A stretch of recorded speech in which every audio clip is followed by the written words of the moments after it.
Yang akan kita bicarakan pada kali ini adalah pergeseran nilai moderasi beragama ke arah liberalisme di Indonesia. Karena sekarang kira-kira dalam 4 tahun terakhir ini ada wacana dari Kementerian Agama moderasi beragama. Islam yang masuk ke Indonesia ini sebenarnya Islam moderat, nggak perlu dimoderasi. Mengapa? Islam yang masuk ke Indonesia ini sejak awal memang Islam Ahlus Sunnah wal Jamaah yang tercatat di depan pintu MRBJ, mazhabnya Syafi'i, akidahnya Asy'ari, dan tasawufnya Junaid al-Baghdadi dan al-Ghazali dari dulu. Nah, sejak kapan Islam ini masuk ke Indonesia? Kalau bangsa kita masuk Islam ini, kalau secara personal itu sudah lama.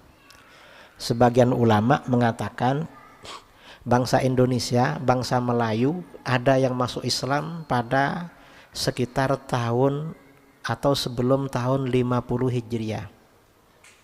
Pada masa-masa sahabat diperkirakan sudah ada yang masuk Islam. Cuman penyebaran Islam secara lebih besar itu sekitar abad ke-5 Hijriah. Karena datang para dai dari Arab, lalu singgah ke Aceh, para ulama dari Arab sampai di Aceh.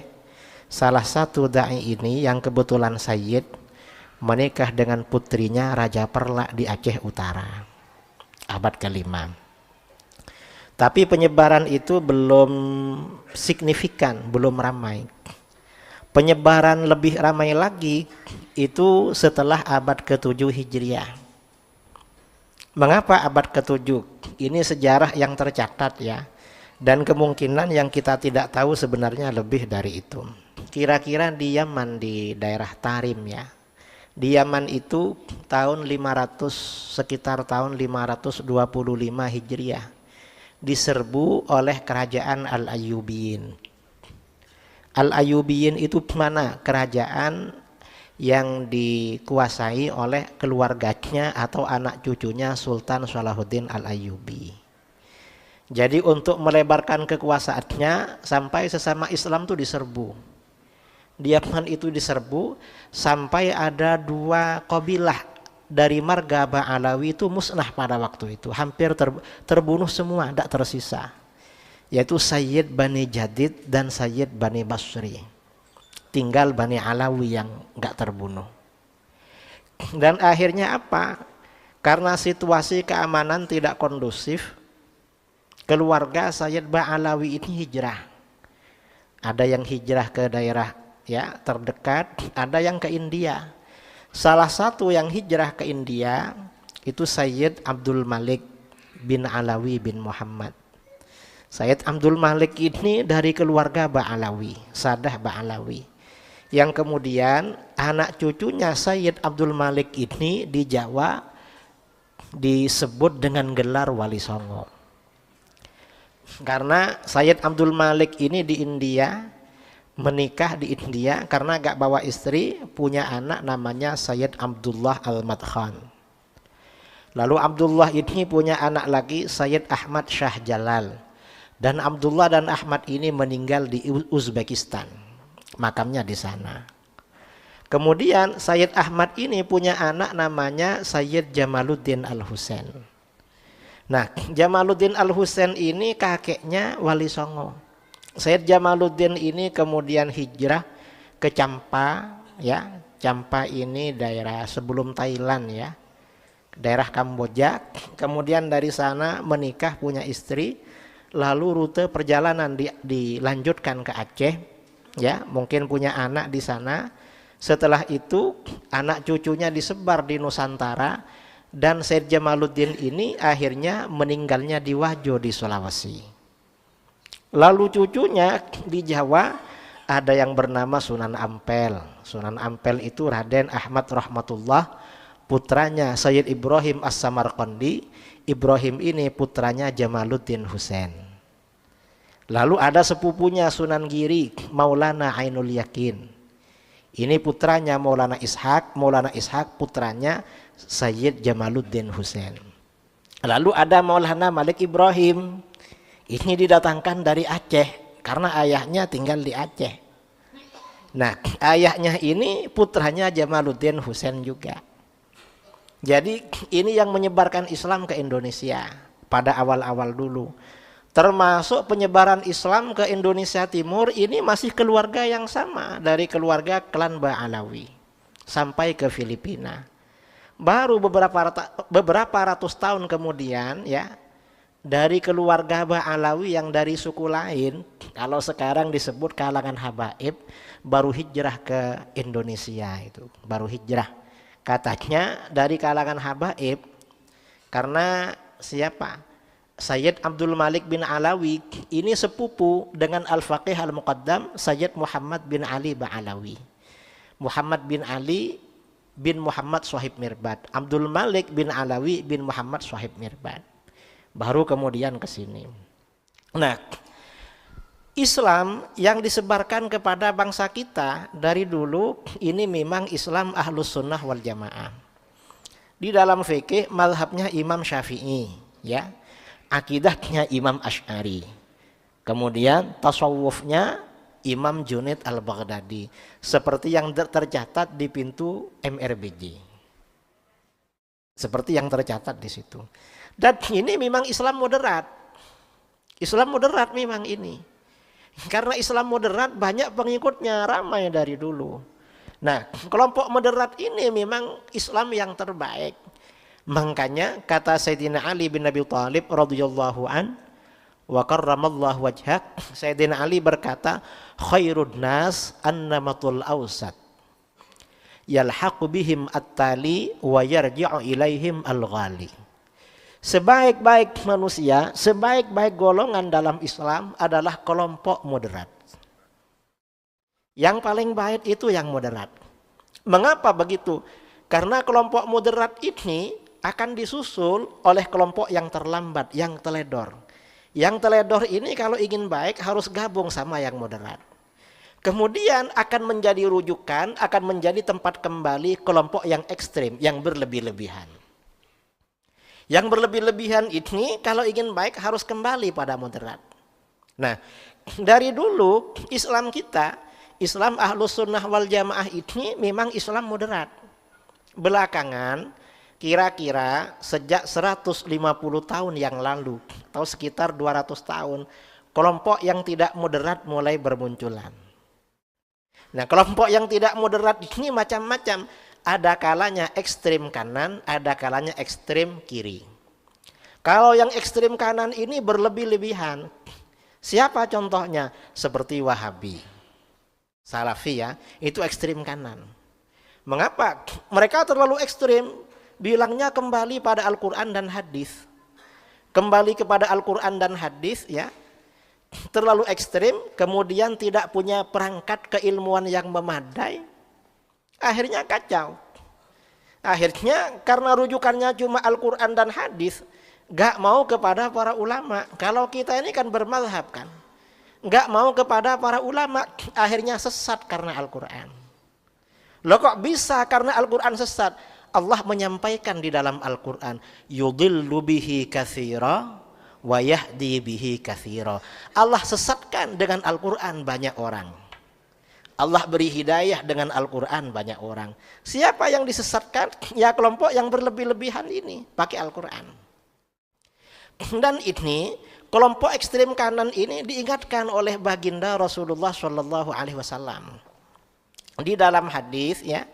Riwayat Imam Ibnu Hibban di dalam sahihnya dari Hudzaifah bin Al-Yaman radhiyallahu an, Rasulullah sallallahu alaihi wasallam bersabda, "Innama atakhawwafu alaikum rajulun qara'al Qur'an."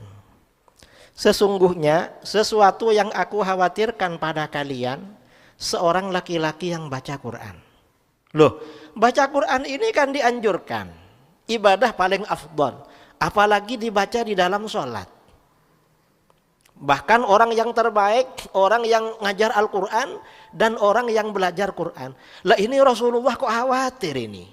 Sudah baca Quran tapi Rasulullah khawatir, berarti ini ada masalah.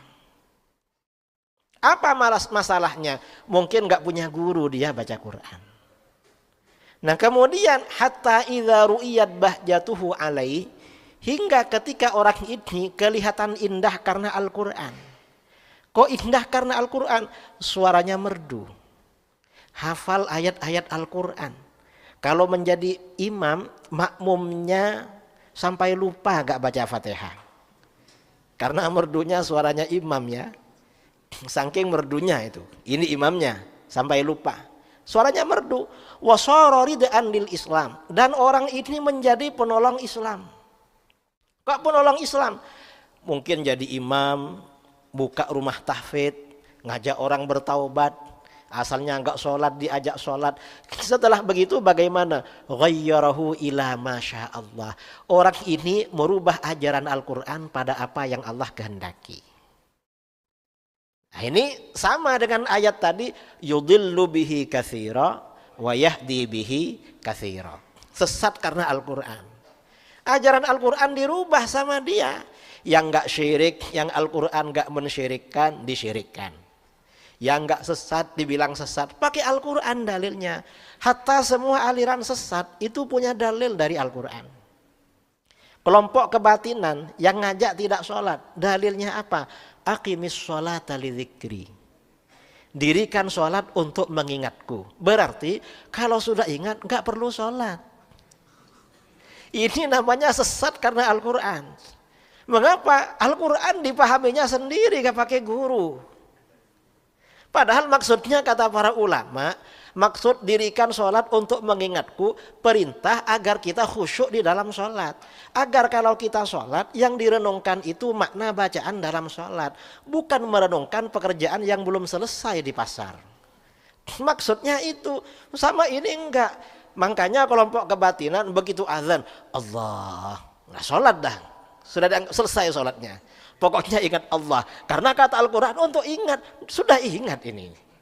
Ini namanya sesat karena Al-Quran ya. Ya Wahabi ya begitu. Apa-apa pakai Al-Quran. Itu namanya sesat karena Al-Quran. Mengapa gak punya guru? Akhirnya apa? Fansalakha minhu wa nabadhahu wara'a dhahri.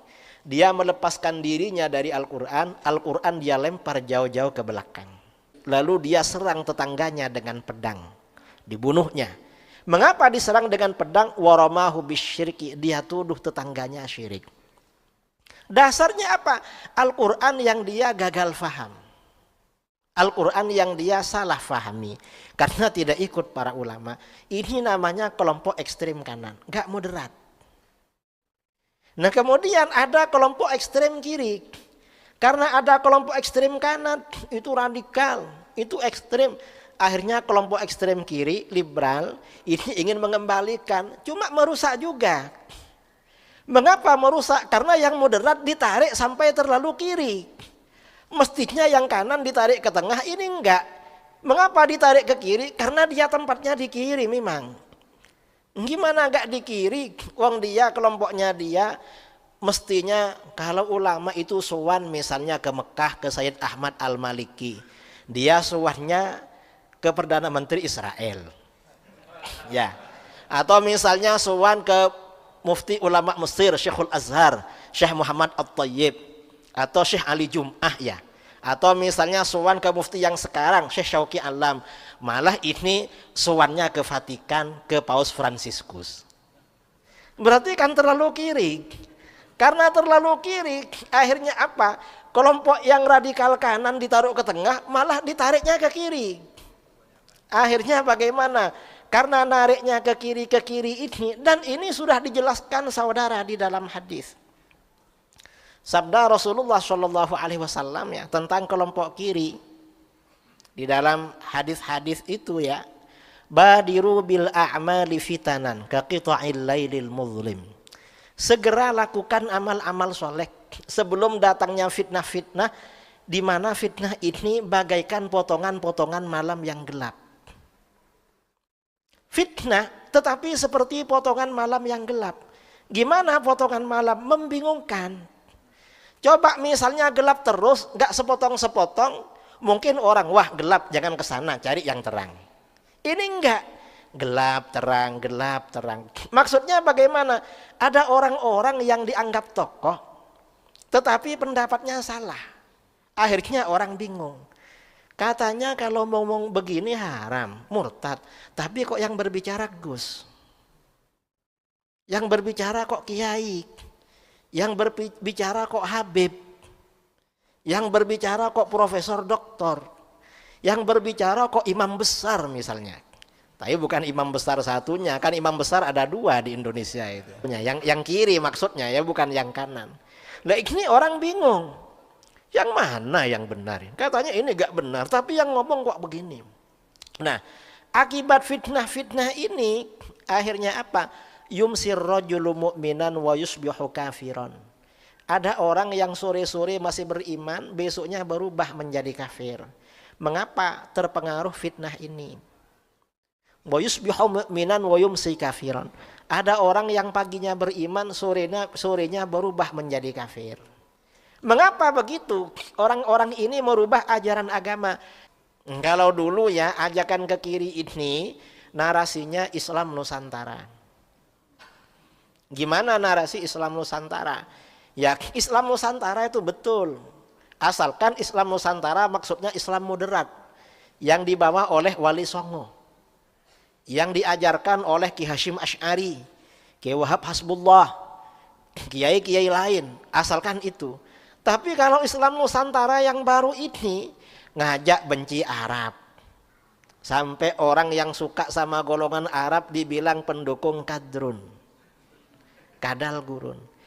Nah ini kan ekstrim kiri namanya. Ini narasinya cuma bilang Islam Nusantara. Tapi ya ujung-ujungnya benci Arab. Ya kemudian lama-kelamaan ada benci kelompok lagi dari Arab. Setelah selesai ada kelompok lagi benci kelompok Arab juga. Anti Sadah Ba'alawi. Ini kan kelompok ekstrem kiri juga sebenarnya ini. Dan nggak punya hujah, nggak punya argumen, nggak punya tesis, nggak ada yang namanya tesis, nggak ada. Kalau ada tesis kan bisa dibahas ilmiah. Ini nggak ada, orangnya kabur. Nah ini ekstrem kiri. Kemudian apa yang dibangun oleh kelompok Islam Nusantara ini? Kemudian ganti lagi. Setelah Islam Nusantara ini proyeknya habis, ganti fikih peradaban. Dan sebelumnya moderasi beragama. Dan ini bermacam-macam. Ini moderasi beragama yang alahnya sebenarnya liberalisasi ini sudah lama saudara. Awalnya apa? Awalnya ada sebagian saudara-saudara kita mengajak saudara-saudara kita ketika agama lain mengadakan ritual hari raya, diajak saudaranya menjadi petugas security. Diajak jaga. Dan ini apa gak punya dalil? Punya dalil. Dalilnya apa? Menjaga NKRI. NKRI harga mati. Menjaga Pancasila Bhinneka Tunggal Ika. Ini sudah jadi dalil sekarang. Dulu gak jadi dalil. Padahal gak ada dalil begitu. Wong kita ini gak boleh kok dekat-dekat sama ibadahnya agama lain, gak boleh. Gak boleh. Menyaksikan ibadahnya agama lain gak boleh. Condong aja gak boleh. Malah menjadi security. Akhirnya awalnya jaga-jaga dari jauh ya. Sebelumnya belum masuk. Sebelumnya tahun 80-an saya masih kecil. Di negeri kita ini sempat heboh. Gimana hukumnya mengucapkan selamat hari Natal. Di Timur Tengah, ulama-ulama yang menjadi mufti pemerintah cenderung membolehkan. Tapi kalau yang menjadi mufti pemerintah biasanya mengharamkan. Akhirnya apa? Almarhum Buya Hamka menolak membolehkan selamat hari Natal. Nah, dan ini memang khilaf. Kebanyakan ulama mengatakan haram, tapi ada riwayat dari mazhab Hambali yang mengatakan boleh. Ya anggaplah cuma selamat hari Natal, nggak apa-apalah. Ikut sebagian ulama mazhab Hambali yang membolehkan. Tapi ternyata ini gak cukup. Lama-lama saudara kita bertugas menjadi security ritual perayaan Natal. Yalah kita gak mengucapkan, kita jaga aja. Asalnya jaga-jaga dari luar. Ini kan gak boleh juga. Ternyata lama-lama menjaga di luar belum merasa cukup. Akhirnya apa? Masuk ke dalam. Ternyata ikut ke dalam ya. Ada yang pernah ceramah waktu Natalan, kan pernah itu. Pernah ya, kelompok ini. Lama-lama ceramah gak cukup. Akhirnya apa? Bawa tim hadroh membaca ya Nabi di dalam gereja. Ini hukumnya bagaimana? Ya gak boleh. Mestinya dibawa ke MRBJ kalau baca sholawat, baca maulid. Kok dibawa ke gereja? Karena membaca sholawat ya Nabi, kalau tujuannya apa namanya, membantu mensyiarkan kekufuran, itu bukan dapat pahala, malah haram hukumnya dan bisa-bisa murtad.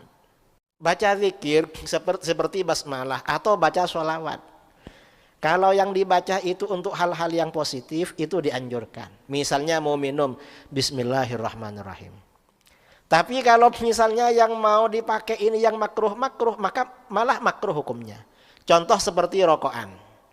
Rokok ini kan kata ulama fuqaha hukumnya makruh. Jadi misalnya mau rokok, bismillahirrahmanirrahim. Itu makruh. Mengapa? Karena makruh. Kalau yang mau dikerjakan ini perkara haram, baca basmalah malah haram. Misalnya mau minum minuman keras atau ganja, bismillahirrahmanirrahim, mudah-mudahan barokah misalnya. Haram ini. Loh, kamu kok baca basmalah? Loh, kan baik. Ya basmalahnya baik, cuma ini momennya kan bukan untuk kebaikan. Baca sholawat gitu juga saudara. Kalau momennya untuk mensyiarkan kekufuran, itu bisa kufur juga. Karena melecehkan Rasulullah namanya itu. Jadi sampai ada yang seperti itu masuk ke dalam.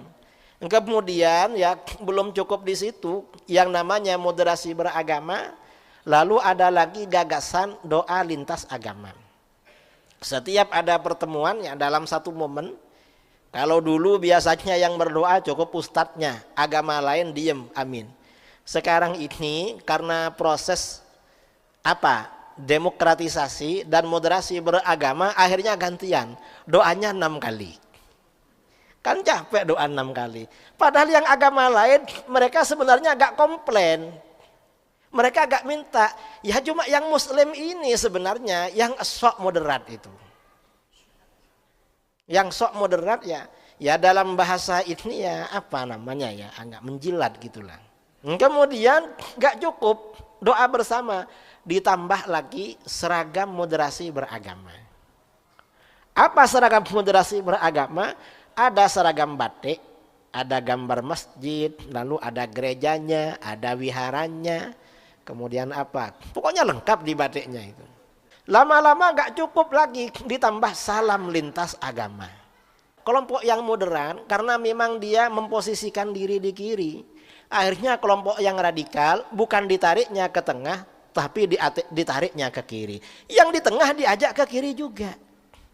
Ini yang namanya moderasi beragama, yang sebenarnya terjadi pergeseran nilai ya dari moderasi menuju liberalisasi atau liberalisme di Indonesia. Dan ini sama-sama gak boleh saudara. Kita ini harus tetap di jalan moderat. Jadi kata Sayyidina Ali, khairun nas adnamatul awsat. Sebaik-baik manusia, sebaik-baik golongan adalah kelompok moderat. Golongan yang moderat. Mengapa? Yalhaqu bihim at-tali. Kelompok yang teledor, yang tertinggal, yang terlambat, yang leyeh-leyeh agar menyusul pada kelompok moderat ini. Kemudian wayarji'u ilaihimul ghali. Sedangkan kelompok yang ekstrim, yang radikal kanan, yang berlebih-lebihan agar menarik diri kembali pada kawan-kawannya yang ada di tengah. Ini namanya kelompok moderat, dan ini adalah hakikat Islam Nusantara. Memang moderat. Cuman kalau moderasi beragama ini bahaya. Dan ini berbagai narasi, berbagai cara. Sampai-sampai kita ingat sekitar tahun 2019. Kelompok ini, kelompok liberal ya, ini kan sampai membuat film santri. Ya judulnya santri, tapi gak santri sama sekali. Mengapa? Karena santri yang ada di film mengantarkan tumpeng. Kemana? Ngantarnya bukan ke MRBJ, tapi ke gereja. Kan begitu. Nah, ini tujuannya apa? Dalam rangka liberalisasi. Orang itu agar terbiasa seperti itu. Nanti kalau sudah terbiasa, orang tidak akan protes. Kalau awal-awal kan protes. Cuman untungnya film ini tidak sukses. Alhamdulillah. Ya mudah-mudahan yang gini-gini gak sukses lah. Allah Subhanahu wa taala menjaga umat Islam Indonesia. Amin Allahumma amin. Saya kira ini yang perlu saya sampaikan. Sebelum kita Isya mungkin ada yang mau tanya jawab tentang moderasi beragama yang terjadi pergeseran nilai menuju liberalisasi di Indonesia. Sebenarnya bagaimana kita mengembalikan ini supaya kembali kepada yang benar, terus siapa yang bertanggung jawab untuk mengembalikan ke jalan kembali ke yang benar ini Pak Ustadz? Kelompok mana yang harus bertanggung jawabnya? Sebenarnya punya tanggung jawab semua. Pimpinan ormas punya tanggung jawab, presiden punya tanggung jawab, menteri agama punya tanggung jawab, kiai punya tanggung jawab, pengurus masjid punya tanggung jawab. Jadi harus berhati-hati semua. Hatta walaupun pengurus masjid, DKM masjid menerima calon penceramah diseleksi. Jangan pokoknya pakai surban atau pakai gamis. Gamisnya lebih putih dari punya saya misalnya. Kan gamis saya ini sangat putih karena nggak pernah dipakai. Sangat putih. Semuanya diterima, jangan, harus diseleksi. Jadi memang semua kita bertanggung jawab masalah ini. Kalau enggak, ya bahaya ke depan. Ya mungkin sekarang ini tidak terasa.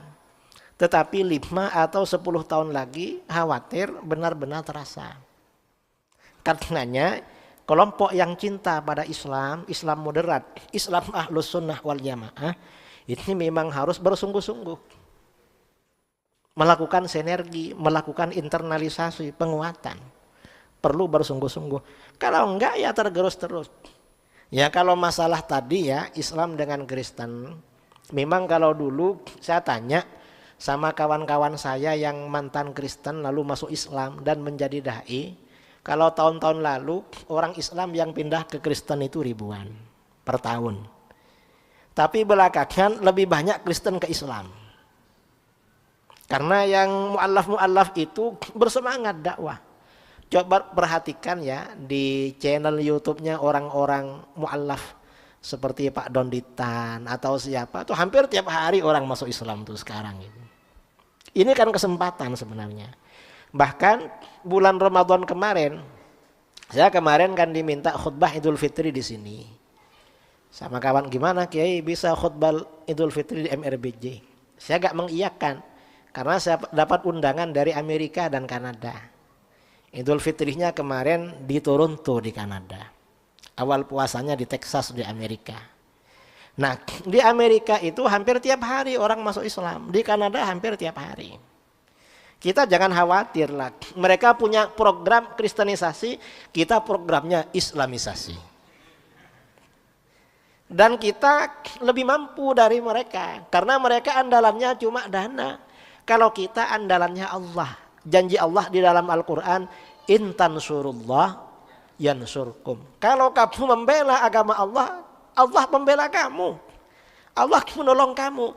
Yang ditolong bukan cuma agama kamu, sampai keperluan pribadi kamu dimudahkan oleh Allah. Yang urusan pribadi.